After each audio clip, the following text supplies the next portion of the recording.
So two of the main areas that we really want to try to make sure that we address in terms of immobility are our hips and our shoulders.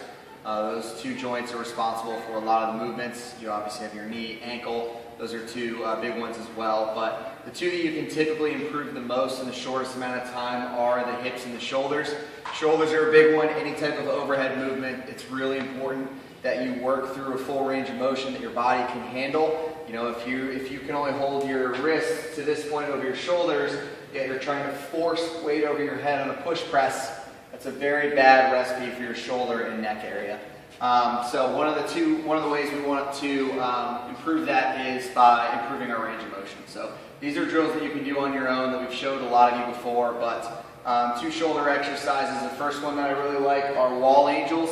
So on these, your heels, hips, head, and shoulder blades are all going to be up against the wall, and you want to take your wrists and elbows so that they're touching the wall and simply run them all the way up top while keeping them both in contact with the wall. If your wrists come off the wall at any point, simply go up that point right before they come off the wall and then continue to work higher. Over time, you'll be able to keep them in contact with the wall for longer. So you basically just want to go up and down, nice and slow for about 10 reps, about 3 sets of 10 reps of those with a minute rest in between.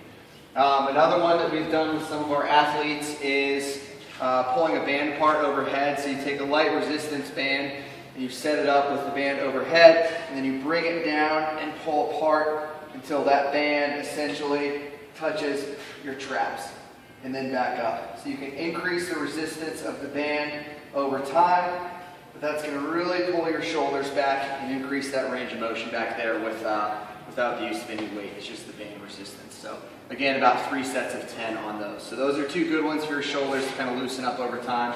On the hips, we have a couple for you as well. The first one, you can take any flat wall, your bedroom, any area where you have access to a wall, and you want to lay down to get your butt as close to the wall as you can, and then slide around and get your heels onto the wall. So at this point, I just want to hold this stretch for about 30 seconds. Over time, I want to walk my feet further and further out, and this is obviously going to stimulate depth in a squat, being able to sit lower and really open up those hips. So when you start, you might have your feet pretty high. Those hips might feel tight. Over time, over the course of the set, kind of walk your feet further out. 3 times 30 seconds on those can work as well. For the next one, one that we like, that we use, I think we first saw it on Tony Gentlecore's website, yoga push-ups.